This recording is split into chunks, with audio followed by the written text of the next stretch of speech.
Mr. President. Senator from Rhode Island. Thank you, Mr. President. Mr. President, today I rise to continue my series of speeches on Russian hybrid warfare and the threat it poses to our national security.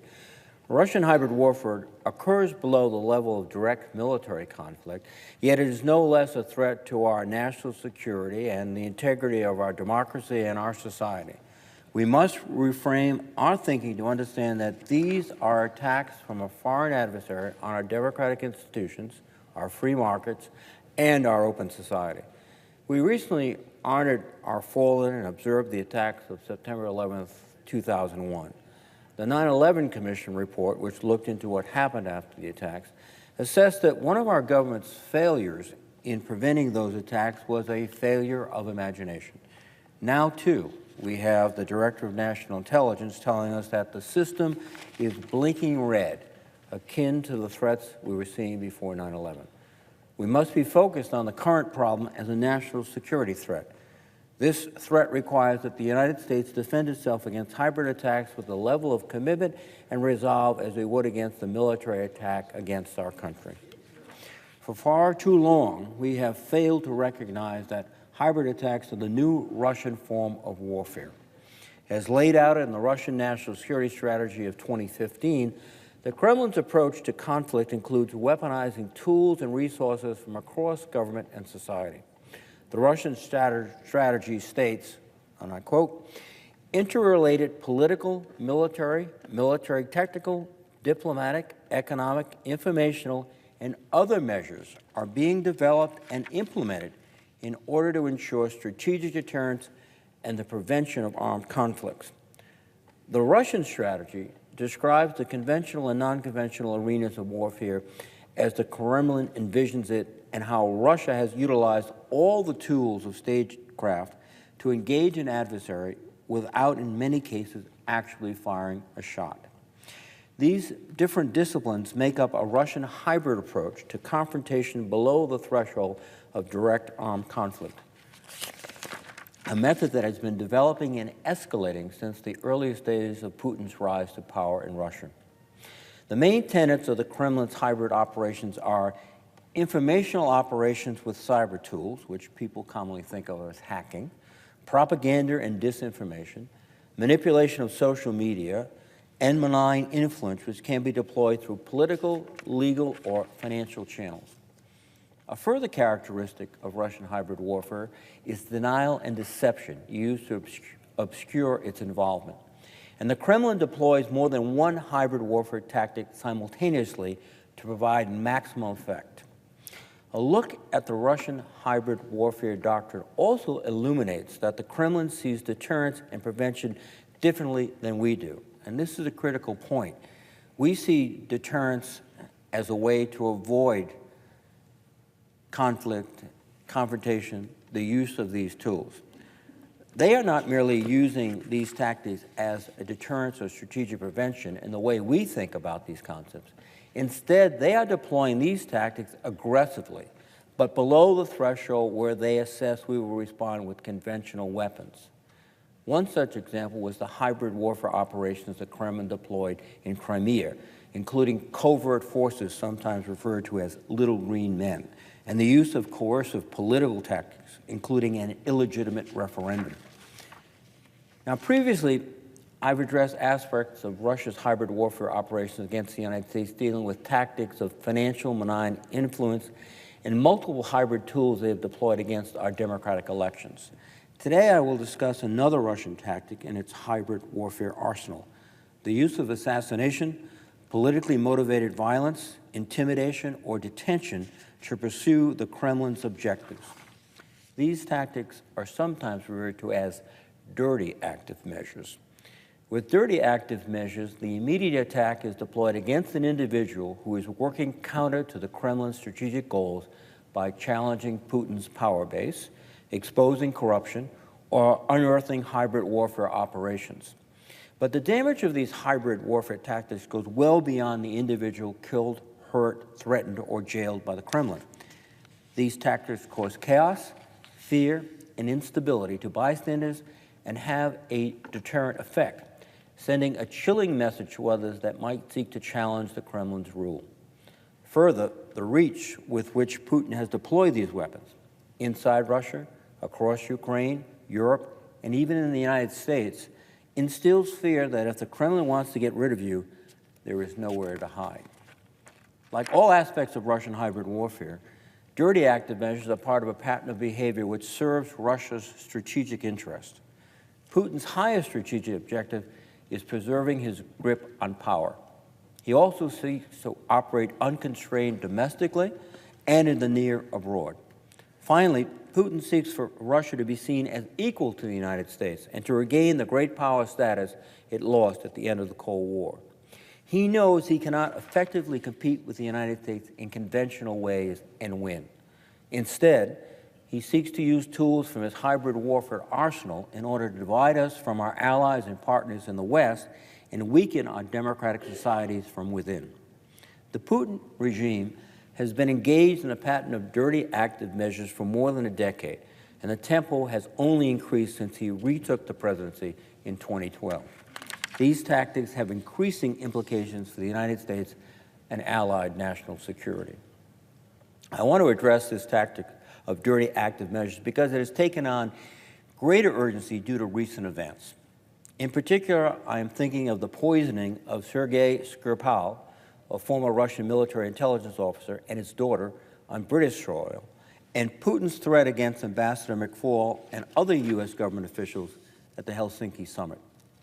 These events may seem unrelated, but they are actually part of a pattern of malicious and threatening Russian behavior. Today, we'll explain the connection and make recommendations for how we can deter and counter Russia's use of dirty active measures as part of its hybrid warfare operations below the level of military conflict. Dirty active measures have a long and sordid history in Russia and the Soviet Union, dating back to Tsarist times. For assassinations, poison was often the weapon of choice, including the attempted cyanide poisoning of Rasputin in 1916. In 1921, Lenin opened a poison laboratory to test methods to be used against political enemies, named the Special Room, which was also known as the Lab of Death. At this lab, they developed the nerve agents known as Novichok, which were designed to be undetectable and were recently deployed against the Skripals. These tactics were amplified under Stalin and featured killings by hired assassins, staged automobile accidents, and poisonings used inside and deployed abroad. As Stalin notoriously said, death solves all problems. No man, no problem. Given President Putin's background as a spy master, it should come as no surprise that Russia's use of dirty active measures have continued under his regime. Before becoming prime minister and president, Putin spent the majority of his career in the KGB, the State Security Service, and his successor, the FSB. As Russian journalist Andrei Soldatov wrote, the KGB's main task was always to protect the interests of whoever currently resided in the Kremlin. In this system, loyalty and fidelity to the state is prized above all, and Putin's values were shaped by it. In 2005, Putin lamented that the breakup of the Soviet Union was the greatest geopolitical tragedy of the 20th century. When he assumed power, he resurrected a system that reflected Soviet methods. He employed all the instruments of the state, including the parliament, the courts, and security services, to protect his power base and allow him to pursue strategic objectives in the foreign arena unconstrained. Putin's use of hybrid warfare tactics of assassination, political violence, intimidation, and detention, the dirty active measures, are tenets of this system he created to cement his hold on power. Putin has also manipulated the parliament and the court system to make and enforce laws that manufacture legal consent for tactics of dirty active measures. As opposition activist Vladimir Kara-Murza, who survived being twice poisoned, wrote recently in the Washington Post, in Vladimir Putin's Russia, laws are often passed with specific people in mind, whether to reward or punish. Notably, in July of 2006, the Russian parliament gave the president, Putin, permission to use Russian armed forces and security services to perpetrate extrajudicial killings abroad on people that Moscow accused of extremism. companion legislation passed about the same time expanded the definition of extremism to include libelous statements about Putin's administration. This legislation effectively gave those who carry out dirty active measures immunity. In addition to the use of the legislative and legal mechanisms at their disposal, the Kremlin unleashes a barrage of propaganda against those targeted for dirty active measures.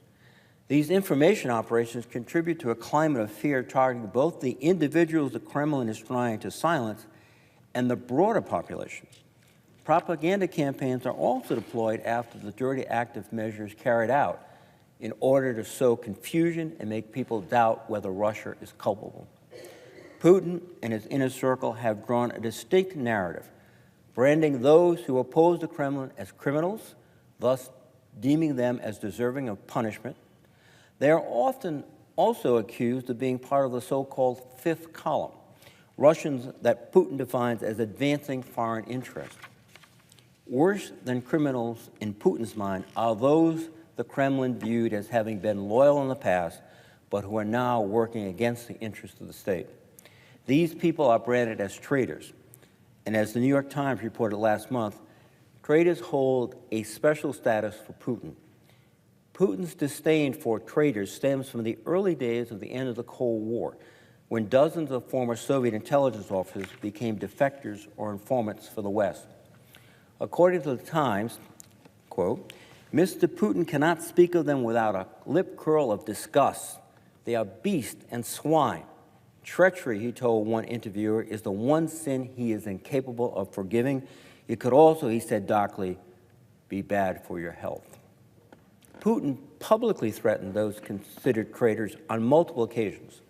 One of those episodes occurred in 2010. After a spy swap between Russia and the United States, which included the recently poisoned Skripal, Putin stated ominously, a person gives his whole life for his homeland, and then some blank comes along and betrays such people. How will he be able to look into the eyes of his children, the pig? Whatever they got in exchange for it, those 30 pieces of silver they were given, they will choke on them, believe me. For Putin, labeling his political opponents in these stark terms helps to justify the dirty active measures deployed against these individuals.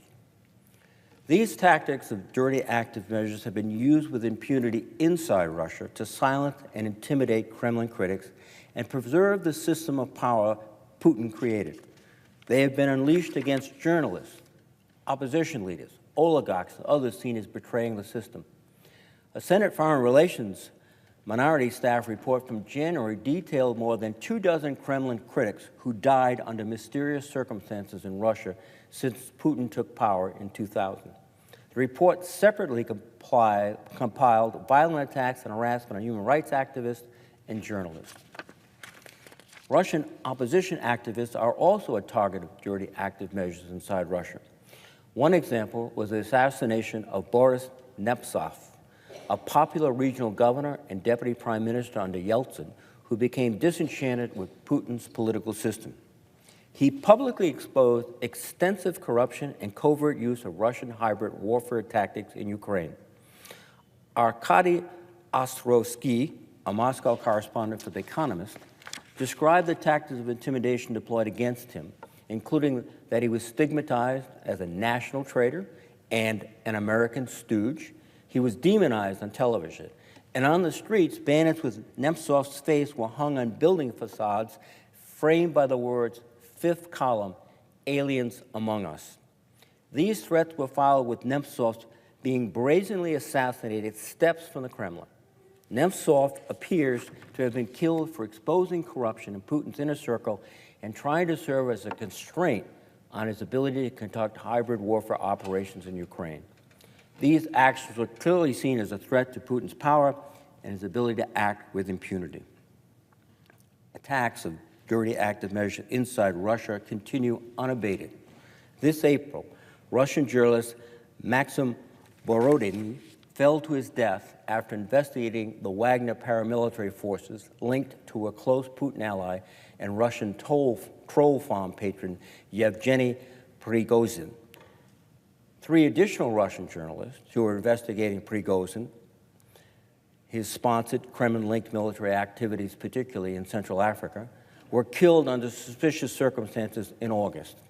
And just a few weeks ago, the publisher of a website that exposes Kremlin abuses in the criminal justice system fell ill from apparent poisoning.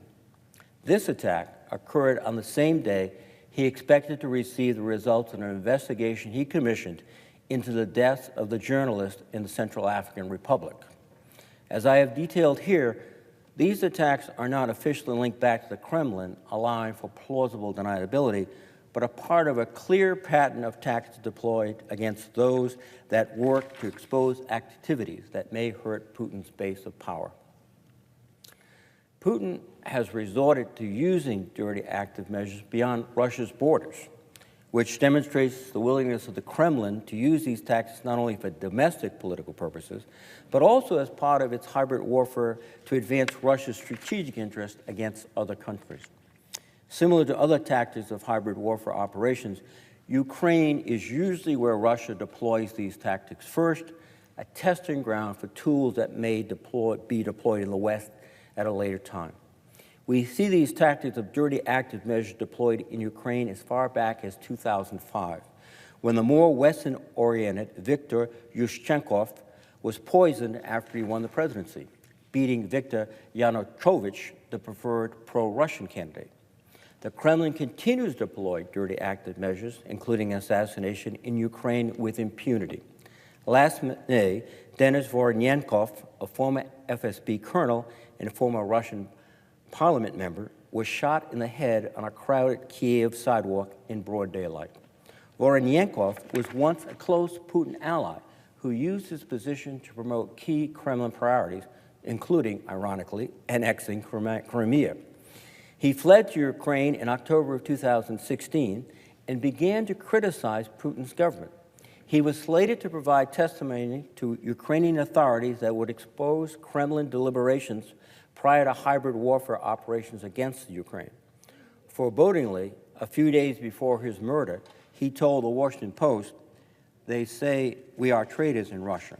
And again, the idea that he could be shot brazenly in broad daylight served as a warning to others that they might want to expose hybrid warfare operations should think twice, and that they can't escape even if they leave Russia.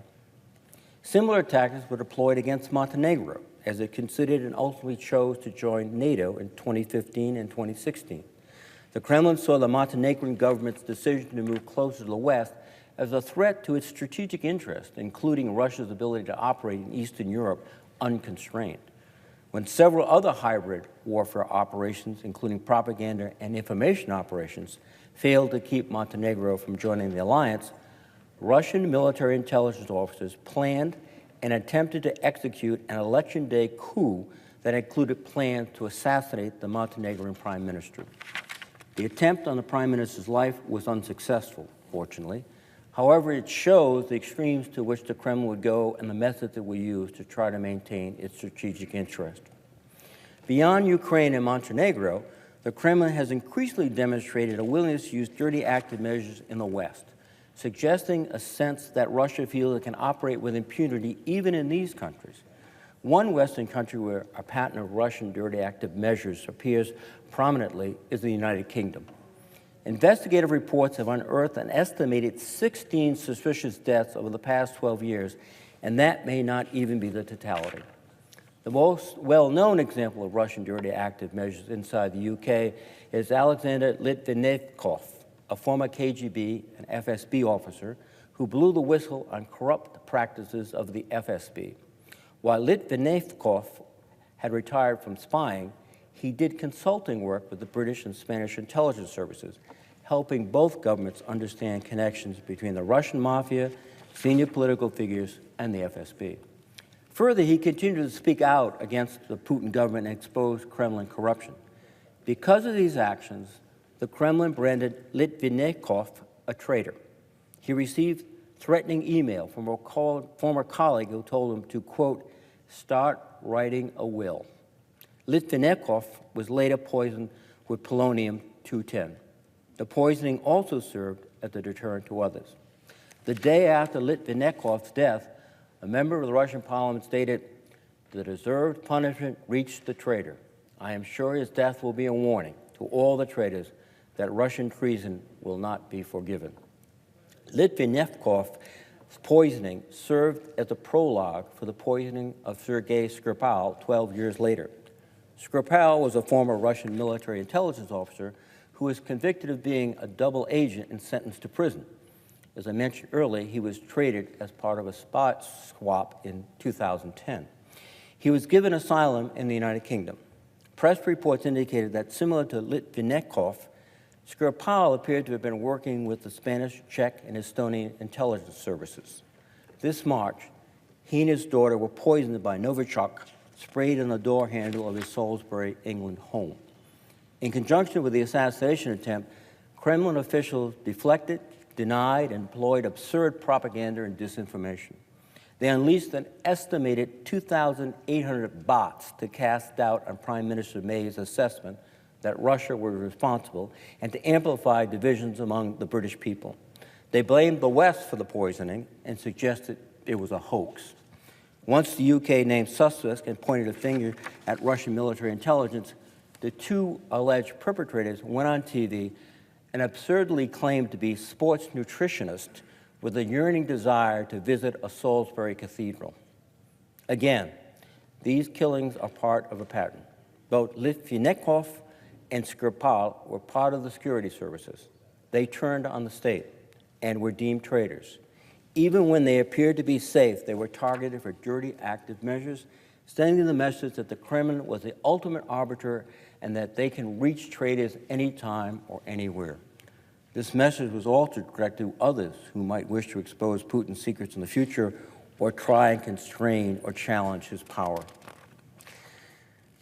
The pattern of dirty active measures also extends to the United States. This includes Mikhail Lesin, a former Kremlin insider who was crucial to Putin's consolidation of the Russian media. Lesin was also responsible for the rise of Russia's TV and internet platform, RT, a tool the Kremlin uses to deploy propaganda and disinformation across the world, including against the United States during the presidential election in 2016. Lesin was reported to have had a falling out with two members of Putin's inner circle, including a longtime friend that is known as Putin's banker. Lesin was found dead under suspicious circumstances in a Washington, D.C. hotel room in November of 2015. The D.C. coroner concluded the death was accidental and that he died alone, despite noting that Lesin had sustained blunt force injuries to his neck, torso, upper and lower extremities. Lesin was allegedly planning to tell the secrets of a major component of the Kremlin's hybrid warfare operations to the Justice Department when he appeared to have conveniently died before he could explain its inner workings. And similar to other dirty active measure campaigns, the Kremlin unleashed a disinformation campaign to ensure plausible deniability and generate confusion about the circumstances surrounding his death. Here, too, Lesin appears to fit the pattern of being targeted for revealing aspects of the hybrid warfare campaigns that the Kremlin has come to rely upon. In what appears to have been an even more brazen move for Putin, he engaged in dirty active measures while the whole world watching.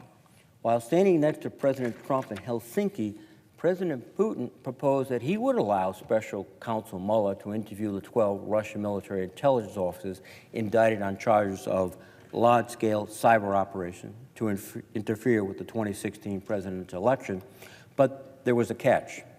Putin announced that in return, he would expect that Russian authorities would be able to question current and former U.S. government officials that Putin described as having something to do with illegal actions on the territory of Russia. President Trump stood next to President Putin during this disinformation operation and endorsed it as being, quote, an incredible offer that he and his administration actually considered. The very next day, Russian officials announced a list of 11 accused criminals that they wanted to interrogate because in the course of doing the work of the United States of America, they took stances that the Kremlin opposed. Among those listed was a congressional staffer who helped write the Magnitsky Sanctions Act and former U.S. Ambassador to Russia, Michael McFaul, who served as the point person for the Russia reset during the Obama administration and as ambassador to Russia from 2012 to 2014. During McFaul's time as ambassador to Russia, the Kremlin unleashed its hybrid warfare playbook against him. They denounced him as an enemy and had their security services follow his family. The Kremlin also deployed a disinformation campaign against him that accused him of being a pedophile. The Kremlin was using these active measures in an attempt to instill fear in him and others that they could be killed, hurt, or jailed for doing the work of the United States government. The United States and Western countries more broadly must understand that these attacks are not random. They are part of a pattern, a doctrine of hybrid warfare that is being spread across the globe. We need to understand that assassinations, violence, threats, and intimidation are tools and tactics that Putin is using to achieve strategic or foreign policy goals, and these activities are harming our national security. For instance, the New York Times reported in August that vital Kremlin informants have gone silent, leaving our intelligence community in the dark about what Russia's plans are for November's midterm elections. The report continues that American officials familiar with the intelligence concluded they have gone to ground amid more aggressive counterintelligence by Moscow, including efforts to kill spies. These are not just brutal tragedies or incidents. The use of dirty active measures are purposeful and are intended to advance Putin's agenda short of using tools of conventional warfare. The United States must lead with strong denouncements against dirty active measures and all other hybrid tactics used by Russia or any other country. It is particularly critical that the President denounce Russian threats against U.S. officials for their actions in carrying out U.S. foreign policy or advancing our national security interests. Instead, the President's deference to Putin at Helsinki sent the wrong signal to Putin in the face of his threats. Fortunately, the Senate has taken some action, including voting 98-0 to protect our diplomats and other foreign government officials implementing U.S. policy after Putin requested that they be turned over for questioning. However, the government must speak, our government must speak with one voice and send consistent messages that this kind of action will not be tolerated and that Putin will pay consequences for his behavior. While it is important that we respond to these attacks, including with unequivocal denouncements of these tactics by the President and by the Congress, we should not be in the business of trying to respond to these attacks symmetrically.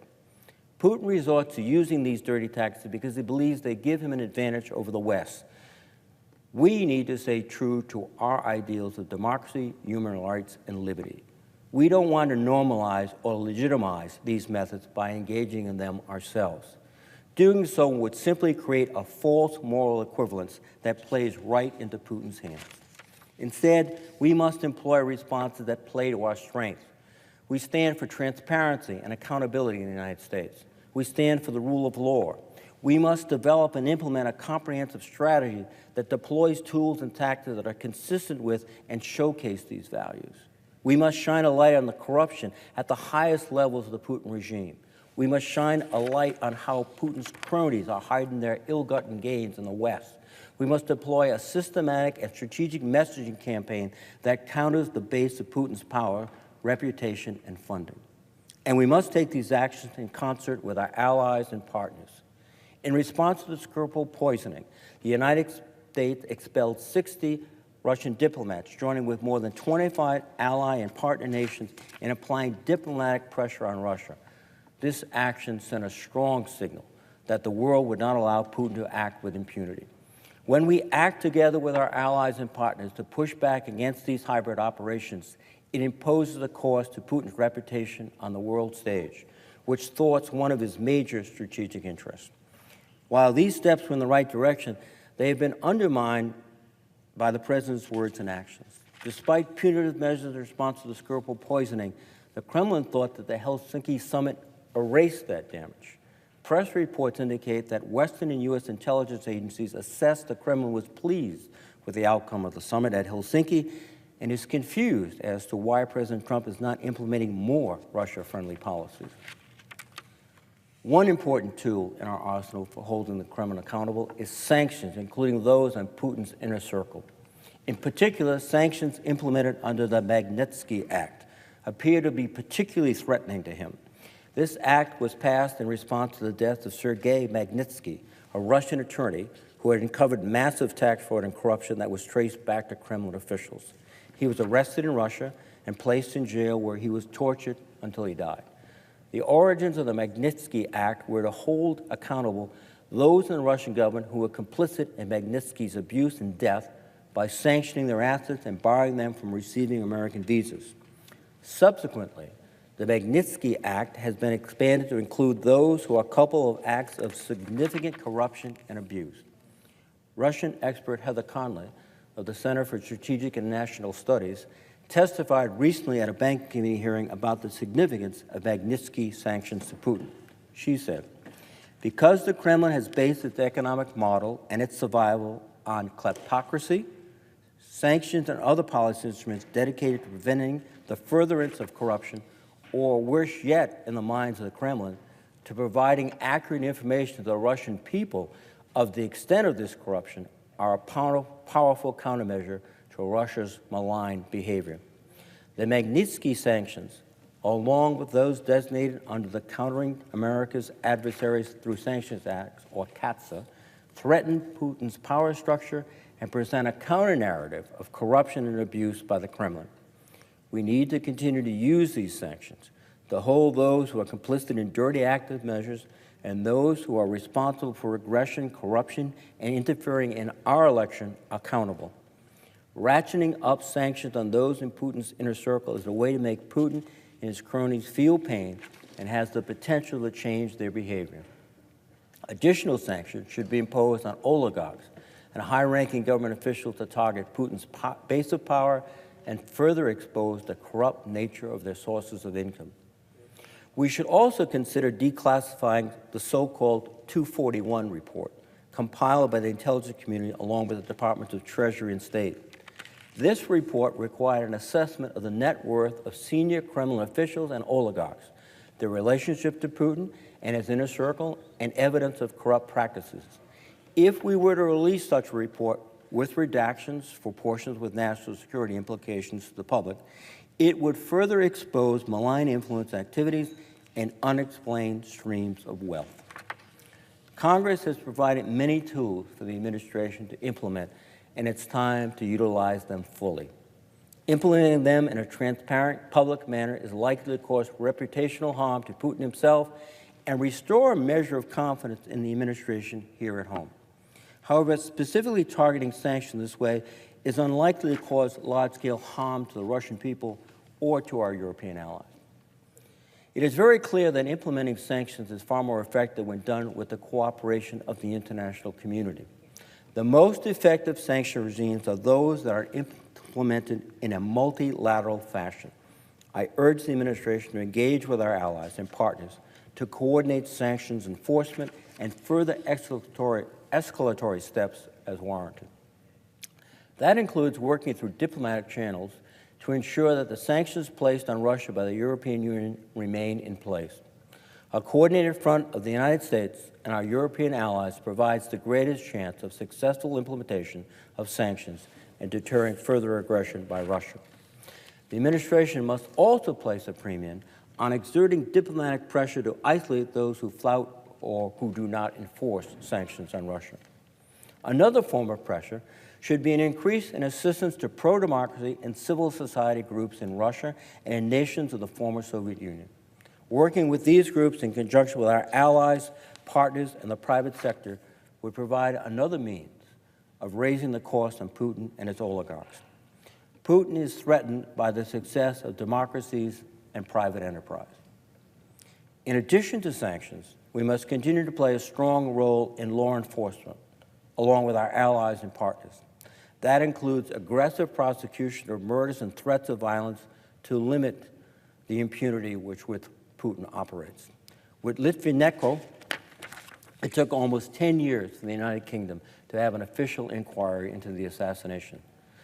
The United Kingdom has acted quicker in the wake of the Skripal poisoning, moving to identify suspects and hold the Kremlin accountable for these actions.